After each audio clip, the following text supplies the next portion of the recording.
Throughout the test of time, there is one main factor that keeps folks coming back to Halloween Horror Nights.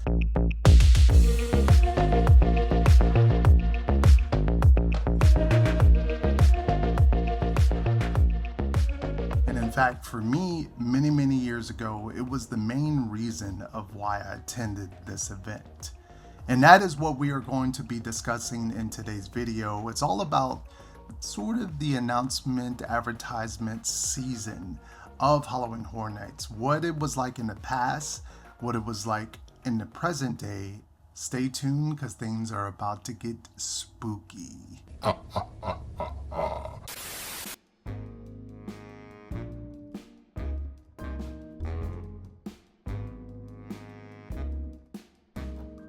So let's start off at the beginning of Halloween Horror Nights, or as it was called back then, Fright Nights. Way back in 1991, dying for a good Halloween party. And this was the first Fright Nights or Halloween Horror Nights event that Halloween Horror Nights was put on at Universal Studios.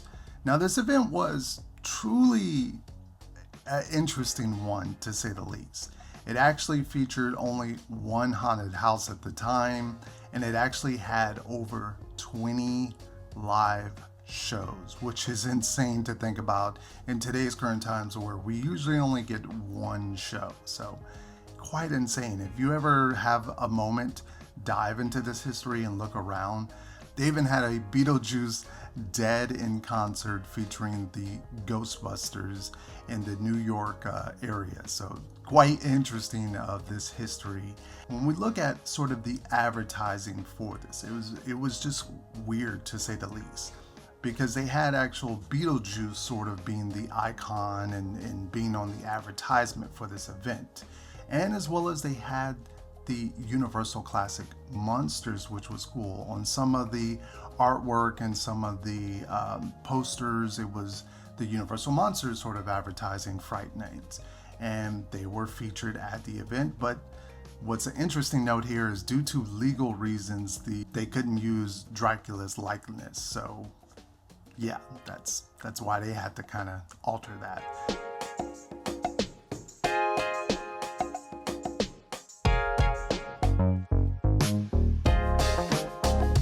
And what I'm talking about here is the season of the Coke ads. Now, believe it or not, Halloween Horror Nights is a weird event that's always been advertised with Coca-Cola. No. This is the editor cut right here. I also forgot to mention that, yes, they were Coke ads, but they were also running Pepsi commercials back in the day. So quite interesting that they started off with Pepsi and then switched to Coca-Cola later on. So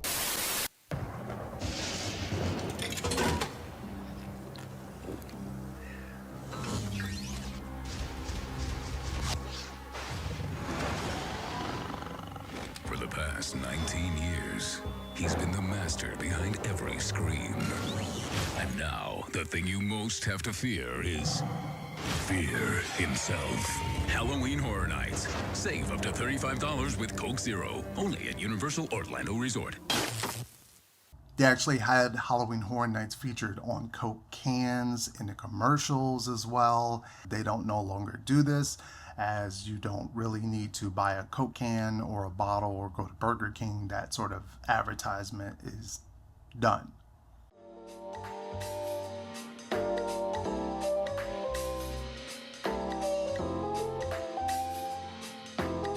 And yes, the main factor of Halloween Horror Nights advertisement is the commercials. And what was interesting about the commercials way back, a couple years back, they don't do this no longer, but they actually used to have two separate ads. Now they would run the regular ad, and then there was an extended ad that actually featured, I call it the hotel ad. And basically it was a tag on to the regular commercial. At the end, they would tag on something about, book on Universal property to save some extra money. And it was just kind of really cool that they extended the commercial. It was like an extended cut. Now they no longer do this. They no longer advertise the hotels into the ad. The ad has changed because, well, that's what brings us to the next one.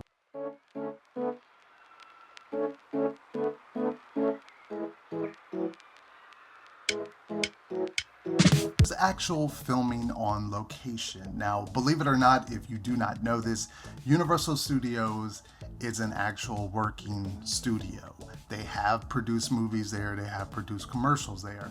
And what is really cool about Halloween Horror Nights is, well, actually, sometimes they actually film in the park itself. And that reminds me, if you want me to do a video on that, of showing you all the filming locations they've done on Universal property, leave this video a like and let me know down in the comment section, because there's quite a lot there.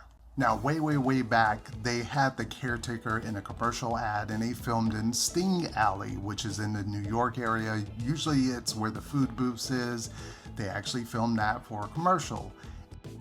And more recently at Halloween Horror Nights 30, they actually had the Universal Monsters Legends Collide house.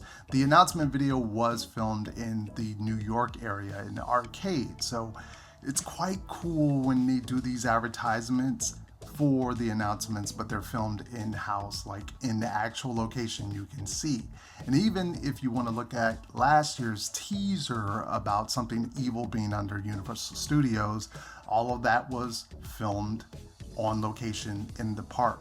And as well as countless of other advertisements they've done. Like, to note, the weekend announcement was actually filmed in one of the team member restrooms in the back. So quite interesting about the history of filmed on location when it comes to Universal. And of course, my favorite is HHN 25 announcement teaser that Jack is back. That was actually filmed soundstage area, right in between where we usually go now to houses. It was filmed there. And you can tell looking at the video where it was filmed. So much history of Halloween Horror Nights is filmed right there in Orlando. So it's really cool to see all the neat little Easter eggs.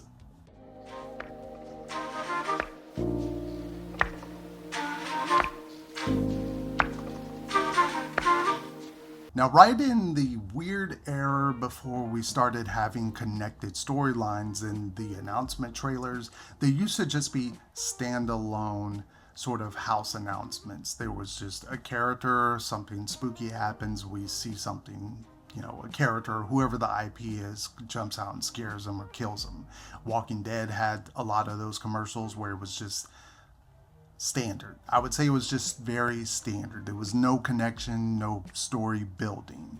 And what was really interesting is when they actually started to do the whole tagline of the Scream Squad and started to bring sort of a story in these announcements, especially I think with HHN 31 is where we kind of got that really big time, with each of the characters sort of having a name and then us seeing them in different announcement trailers and then them sort of coming together at the end. Now, we got that in the Halloween Horror Nights 32. We actually got that with some of the characters doing the same thing, you know, having that connection and then sort of meeting up at Halloween Horror Nights. Now, last year, things kind of changed a bit.